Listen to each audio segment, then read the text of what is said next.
अस्सलाम वालेकुम।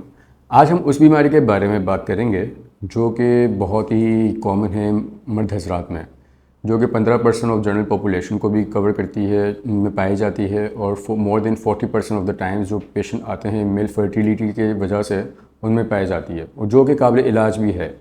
तो वो पेशेंट जिनके सीमेन में प्रॉब्लम्स आ रही हैं, सीमेन एनालिसिस जब कराते हैं तो इसमें भी प्रॉब्लम्स आती हैं, जैसे काउंट कम है, मोटिलिटी, मॉर्फोलॉजी या इसके पैरामीटर्स हम कहें तो पैरामीटर्स में कमी आ रही है या ख़राब हो रहे हैं, वक्तन फ़वक्तन आहिस्ता आहिस्ता ख़राब होते जा रहे हैं। और कई बार इस तरह के पेशेंट में ये भी देखा गया है कि पहले काउंट अच्छा था, फिर आहिस्ता आहिस्ता वो कम हुआ, फिर आहिस्ता आहिस्ता जाते जाते जाते जाते वो बिल्कुल ज़ीरो पे आ गया, जिसको कहते हैं एज़ोस्पर्मिया। ऐसे बहुत सारे पेशेंट हैं जो कि आते हैं हमारे पास एज़ोस्पर्मिया की वजह से, और इनके जब हम तशख़ीस करते हैं, जब उनका मुआयना करते हैं, चीज़ें देखते हैं, एग्ज़ामिन करते हैं पेशेंट को, तो पता चलता है कि एक बीमारी है जो इसकी वजह बन सकती है, जो कि बहुत ही कॉमन है और बहुत ही इम्पॉर्टेंट है। अगर इसको हमने टाइमली ट्रीट ना किया तो उसके बहुत सारे असरात हमारी नॉर्मल ज़िंदगी पे भी पड़ते हैं। खाली ये नहीं है कि वो खाली बच्चा पैदा करने के लिए स्पर्म्स की क्वालिटी को ख़राब करती है, वो हमारे टेस्टोस्टेरोन को भी कम करती है और हमारी नॉर्मल लाइफ की पैरामीटर्स को भी। ज़ाहिर सी बात है, अगर हमारे अंदर टेस्टोस्टेरोन, मर्द हज़रात के लिए जो हमारी जो नॉर्मल एक्टिविटी होती है, हमारी हमें अलर्ट रहने के लिए, हमारी चीज़ों को नॉर्मल रहने के लिए, फटीग से बचने के लिए जो चीज़ हमारी ज़रूरी है वो एक हार्मोन होता है टेस्टोस्टेरोन, जो कि हमारे नॉर्मल लाइफ में हमारी बॉडी के नॉर्मल पैरामीटर्स में रहना ज़रूरी है। अदरवाइज़ वो कंप्रोमाइज़ हो गया तो हम बिल्कुल बेसुकूनी से बैठे रहेंगे, हमें ना नींद आएगी सही से, ना हमारा चिड़चिड़ापन आ जाएगा, ना काम करने की हिम्मत होगी, बहुत ही आप फटीग हो जाएंगे। और ये चीज़ें इलाज के काबिल हैं। तो मैं जिस बीमारी के बारे में बात कर रहा हूँ वो है वेरिकोसील। तो आज मैं आपको इसके बारे में कंप्लीट आगाही दूंगा कि वो किस तरह होती है, वो होता क्या है, बेसिकली होती भी क्या है, और किस तरह चीज़ों को ख़राब करती है, जो कि मैंने आपको भी वजूहत चीज़ें बताई हैं कि ये चीज़ें ख़राब होती हैं। तो ये किस तरह ख़राब करती है और उसको किस तरीके से इससे इलाज मुमकिन है। तो मेरा नाम है डॉक्टर एच.एम. साद फ़ारूक। मैं यहाँ पे as a consultant urologist, andrologist and male fertility specialist काम कर रहा हूँ यहाँ फर्टिलिटी क्लिनिक बाय सेटना में। तो मैं ये बता रहा था कि वेरिकोसील के बारे में। जैसा कि हम सबको पता है कि जिस्म के हर आज़ा में हर जगह पे हमारे नसें मौजूद है, चाहे वो छोटी सी फिंगर की कोई पार्ट हो, कोई जिस्म का हिस्सा हो, दिल का पार्ट हो, दिमाग का पार्ट हो, हर जगह पे शरियानें मौजूद हैं। तो कुछ खून की नालियाँ होती हैं जो दिल से खून को लेकर जाती हैं, साफ़ खून को, और कुछ नालियाँ होती हैं जो वो उसी अज़ा से गंदे खून को लेकर आती हैं, लंग्स में प्यूरीफाई होकर फिर दोबारा हमारी बॉडी में घूमता है, इसी तरह सर्कुलेट होता है। टेस्टिस के ऊपर भी जो नसें होती हैं, इसी तरह जो खून की नाली लेकर आती हैं, इसको हम टेस्टिकुलर आर्टरी भी कहते हैं। और मल्टीपल दूसरी आर्टरीज भी हैं जो कि खून के दौरानिया इसको मेंटेन रखती हैं। तो यहाँ से खून भी जाता है, तो जो इसकी मेन वेसल होती है जो कि खून लेके जाती है, वो गुच्छे की नुमा बन जाती है, जिसको हम कहते हैं पेनिफॉर्म प्लेक्सस। अगर कोई भी चीज़ अपनी म्यार से, अपनी जो इसकी जो नॉर्मल डायमीटर है, अगर उससे बड़ा हो जाएगा तो वो नुकसानदेह है, और अगर सिकुड़ जाएगा तब भी नुकसानदेह है। तो जब ये शरियानें जो हैं, खून की नालियाँ जो हैं, वो अगर अपनी साइज़ से बढ़ जाती हैं, नॉर्मल साइज़ से अगर बढ़ जाती है, डायलिटेशन हो जाती है, तो वो हमें एक बैग ऑफ वॉर्म्स की तरह फील होता है, कि एक नसों का गुच्छा हमें महसूस होता है, जो कि टेस्टिस के ऊपर फील होता है। तो बेसिकली ये होती है वेरिकोसील। बट हम जो इलाज बट ये किस तरह करती है, देखें, अल्लाह ताला ने टेस्टिस को नीचे रखा हुआ है, बॉडी से अलग हिस्से में रखा हुआ है, स्क्रोटम के अंदर जो पेशाबी थैली होती है, मसाने की जिसमें गोलियां होती हैं, उसको कहते हैं स्क्रोटम। उसके अंदर अलग से टेस्टिस पड़ा हुआ है। तो इसके ऊपर साइंस यूँ है कि अगर जिस्म, अल्लाह ताला ने रखा है कि स्पर्म को प्रोडक्शन करने के, स्पर्म की प्रोडक्शन के लिए टेस्टिस को नॉर्मल बॉडी के टेम्परेचर से 2 से 3 डिग्री कम होना ज़रूरी है, वरना स्पर्म्स नहीं बन पाएंगे, उनकी क्वालिटी ख़राब होगी, उनकी चीज़ें ख़राब होंगी। तो वो पेशेंट जिनकी खसिए जो जैसे टेस्टिस हैं, वो अगर बॉडी के अंदर रह जाते हैं तो वो कभी उनके स्पर्म्स की प्रोडक्शन ख़त्म हो जाती है। अगर वो उसका अर्ली इलाज ना किया जाए 2-3 साल की उम्र में बच्चे की, तो अगर वो स्पर्म्स बनाने के काबिल नहीं रहते, कि अगर हम उसको अगर जवानी में अगर वो पेशेंट अगर वो जिसके खसियों पर रह जाए टेस्टिस, तो वो कभी काबिल नहीं होते स्पर्म्स के बनाने के लिए। तो इसीलिए अल्लाह ताला ने इसको नीचे रखा हुआ है। तो अब जब ये वेसल्स मोटी हो जाती हैं, खून की नालियाँ शरियानें मोटी हो जाती हैं, तो जो टेस्टिस का टेम्परेचर है वो वापस दोबारा इंक्रीज़ होना शुरू हो जाता है। और आज जैसा कि मैंने आपको बताया, ये गंदे खून लेके जाती हैं, जो कि जिसमें मेटाबोलाइट्स भी होते हैं, इनफेक्ट जो ख़राब सेल्स होते हैं वो भी होते हैं, जो कि मेटाबोलाइट्स जो कि हमारे जिस्म के लिए जो ज़रूरी नहीं होते हैं, जो कि हमारे खून साफ़ करने के बाद यूरिन में निकलते हैं, वो मेटाबोलाइट्स को लेके जाती है।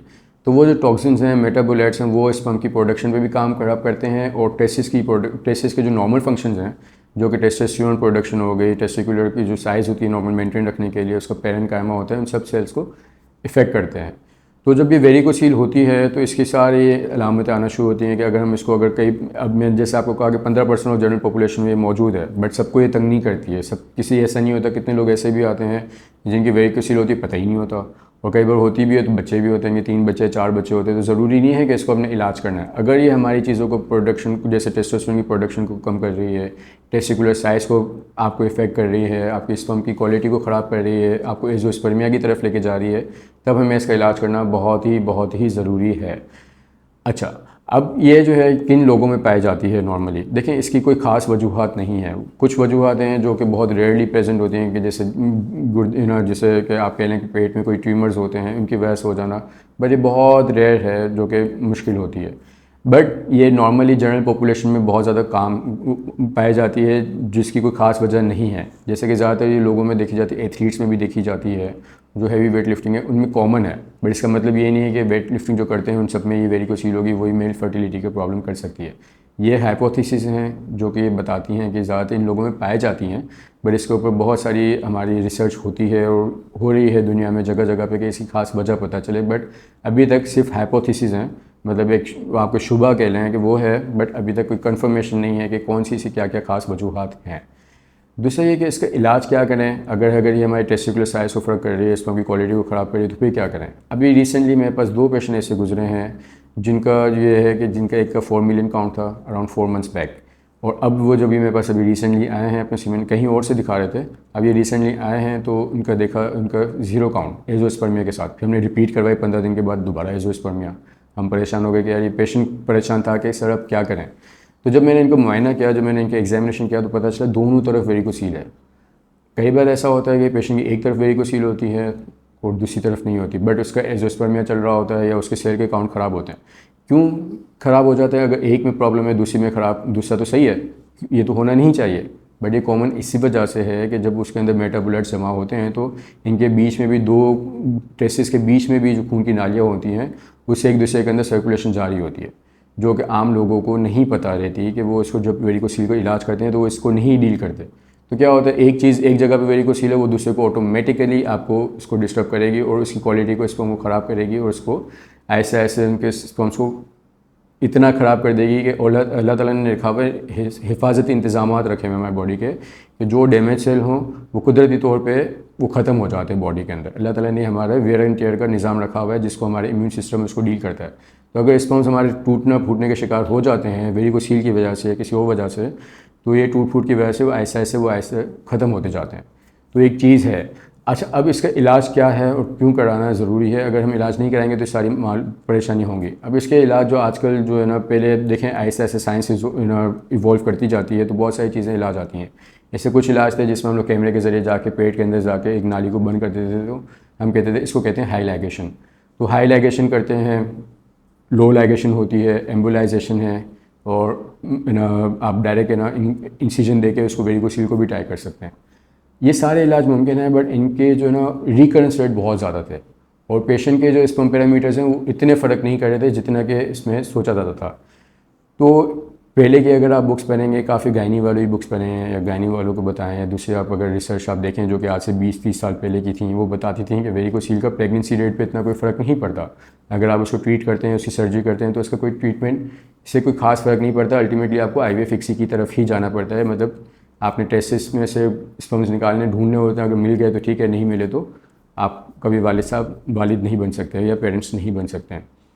तो अब ये है कि जैसे आजकल जो ख़ास तरीक़ेकार हैं, वो एक तो एंजियो एम्बोलाइजेशन बताई जाती है, जिसके बारे में बहुत ज़्यादा लोगों को मिसकॉन्सेप्शन भी हैं, गुड कॉन्सेप्शन भी हैं, और एक और है जिसको हम कहते हैं माइक्रो सर्जिकल वेरिकोसिलेक्टमी।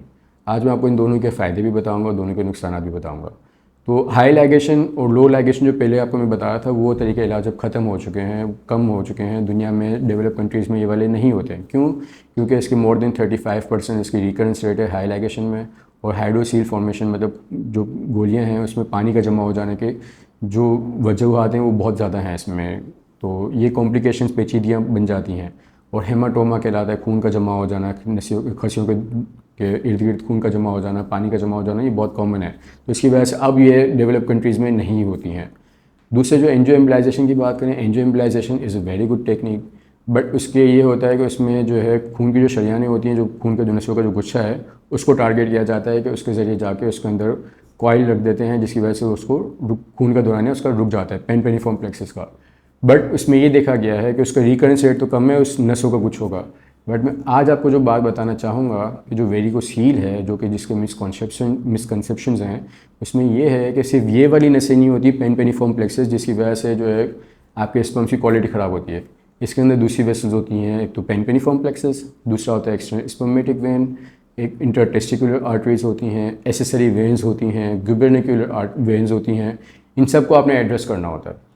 अगर आप खुद सोचें कि अगर एक रास्ता बंद होता है, जैसे अभी हम लोग ट्रैफिक की बात करें, अगर एक रोड बंद हो जाएगा तो ऑटोमेटिकली दूसरे रोड पे रश हो जाएगा, ऐसा ही है। तो फिर दूसरे मुतबादिल रास्ते खुल जाते हैं। तो अल्लाह ताला ने भी रखा हुआ है किसी भी वजह से एक जगह का दौरान खून का दौरान ख़त्म हो जाए, हम उसको बंद कर दें, तो आसपास की दूसरी नसें जो हैं वो उस जगह को कवर अप करके उसको एक्टिव रखती हैं, उसको लाइव रखती हैं।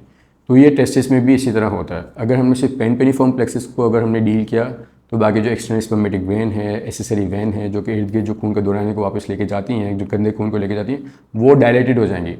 तो आपका वो मकसद जिसकी वजह से आप कर रहे हैं कि हमारे स्पर्म की क्वालिटी बेहतर है, टेम्परेचर कम हो जाए, पॉइजनस जो सब्सटेंसेस हैं जो कि मेटाबोलाइट्स हैं वो नहीं ख़त्म होते। तो ये चीज़ किस तरह डील होती है, इसके लिए जो टेक्निक अब यूज़ होती है वो है माइक्रोसर्जिकल वेरिकोसिलेक्टमी, जो कि इसमें क्या होता है, छोटा सा इंसिजन दिया जाता है जिसके ज़रिए आप चीज़ों को डिलीवर करते हैं और under microscope with highest magnification, बहुत एक चीज़ को आप 10 से 20 गुना बड़ा करके आप उसमें आप देखते हैं माइक्रोस्कोप के ज़रिए। तो आप जो एक छोटी सी वेसल है वो भी आपसे मिस नहीं होती है। तो इसमें क्या है, इसमें सिर्फ रिकरेंस रेट लेस देन 4% आपके पास नोटेड है। अभी जो रिसेंट जो रिसर्चेज हैं, रिसेंट जो आर्टिकल्स हमें मिलते हैं, उसमें सिर्फ लेस देन 4% जो है वो आपके इसमें आपके रिकरेंस रेट हैं माइक्रोस्कोपिक में। और हाइड्रोसील फॉर्मेशन के कोई भी इसमें नहीं मिला, और इसमें जो है आप पेशेंट को कोई मॉर्बिडिटी भी इंक्रीज़ नहीं होती, कुछ भी नहीं होता। दूसरी तरफ अगर हम देखा जाए तो एंजियोमेलाइजेशन है, उसमें सिर्फ एक वेसल को टारगेट किया जाता है, इसीलिए कि वो उसमें आप रेडियोलॉजी के ज़रिए एक रेडियोलॉजिस्ट, इंटरवेंशन रेडियोलॉजिस्ट जो हैं वो काम करते हैं। इसमें इंटरवेंशन रेडियोलॉजी से इसमें कोई मसला नहीं है, वो बिल्कुल परफेक्ट कर रहे होते हैं। बट मसला ये कि अगर हमने एक वेसल को टारगेट किया, ऑब्वियसली दूसरी वेसल आपकी डायलेटेड हो जाएंगी, तो आपका जो मेन मकसद है वो कंप्लीट नहीं होता। तो ये टेक्निकल इशूज़ हैं रादर देन इंटरवेंशन रेडियोलॉजिस्ट का इशू है। तो अगर हम इसको माइक्रोस्कोपिक सर्जिकल टेक्निक के ज़रिए करते हैं तो इसमें यह है कि इसमें आपको 6 to 8 मंथ्स के बाद अगर हम सीमेन एनालिसिस रिपीट कराते हैं, तो कई बार आपके जो है more than 60% of the time आपके जो स्पर्म पैरामीटर्स जो ख़राब हो रहे होते हैं वो के रिटेन कर जाते हैं और वो बहुत अच्छे हो जाते हैं। और कुछ पेशेंट ऐसे होते हैं जो कि एजोस्पर्मिया के साथ हैं, उसमें वो इस काबिल हो जाते हैं कि नेचुरल प्रेगनेंसी अचीव कर सकें। वो 20% तक रिपोर्टेड है कि वो नेचुरल प्रेगनेंसी रिपीट कर लेते, अचीव कर लेते हैं। क्यों? क्योंकि नेचुरल प्रेगनेंसी अचीव करने के लिए आपको more than 15 to 20 million count minimum चाहिए है, जिसकी वजह से आप नेचुरल प्रेगनेंसी रिपीट करें। जो पेशेंट जिसका एजो चल रहा हो, 0 काउंट हो, वो अगर 15 से 20 मिलियन भी अचीव कर लेता है तो कितनी बड़ी नेमत है। अगर हम देखा जाए तो कितनी बड़ी नेमत है ये कि वो नेचुरली कंसीव कर सकते हैं, कर सकते हैं। और कुछ पेशेंट जिनको अगर इसके तरफ इतनी पुराना हो, जैसे किसी को 15-20 साल से हो, इसने कभी ध्यान नहीं दिया हो, पहले रिपोर्टेड भी हो, 15 कुछ काफ़ी टाइम गुजर चुका होता है, जिसकी वजह से टेस्टिकुलर की जो है बहुत ज़्यादा डैमेज हो चुका होता है, जो कि नाकाबिले नुकसान हम कह सकते हैं, नाकाबिले तलाफ़ी नुकसान जिसको हम कहते हैं वो हो। तो इसमें क्या होता है कि अगर हम इसको डील करते हैं तो कई बार ऐसे होते हैं कि वो आईवी फिक्सी की तरफ एटलीस्ट जा सकते हैं। अदरवाइज़ क्या होता है कि वो आईवी फिक्सी के भी काबिल स्पर्म्स नहीं होते, इतने डेड हो चुके होते हैं। तो एक तरीका इलाज है जिसमें माइक्रोस्कोपिक के ज़रिए करते हैं, और इसके साथ हम इसकी जो है अच्छी एक प्रोग्नोसिस है और एक गोल्ड स्टैंडर्ड ट्रीटमेंट है जो कि वर्ल्ड वाइड किया जाता है। और इसके बहुत से कम डॉक्टर्स हैं जो कि इसको कर रहे हैं पूरे वर्ल्ड में। पाकिस्तान में सिवाय 3 से 4 लोगों के माइक्रोस्कोपिक सर्जरी इसकी बहुत कम कर रहे हैं। ऑल्दो ये इवॉल्विंग फील्ड है, तो इसमें लोगों को अवेयरनेस नहीं है, चीज़ों के बारे में पता नहीं है, तो लोग डिफरेंट ऑप्शंस को डील करते हैं। तो आपको कोई क्वेरीज हों इससे रिलेटेड, वेरिकोसील से रिलेटेड, वेरिकोसील की सर्जरी से रिलेटेड, ट्रीटमेंट से रिलेटेड, या कोई मसले हों हमें क्या करना है क्या नहीं करना, तो हम इस सिलसिले में आप हमारे पास आएँ और मुझसे 1 to 1 बात करें। मुझसे हम आपको पूरा प्रॉपर इसकी बीमारी के इलाज के तशख़ीस के लिए सारा कुछ करने के बाद हम उसको इलाज की तरफ लेके जाते हैं। तो आप हमारे पास आएँ, यहाँ पे फर्टिलिटी क्लिनिक सेटना में, और जो क्वेरीज हों आप हमसे पूछें और इसका सही तौर पे प्रॉपर तरीके से इलाज करवाएँ। Thank you so much.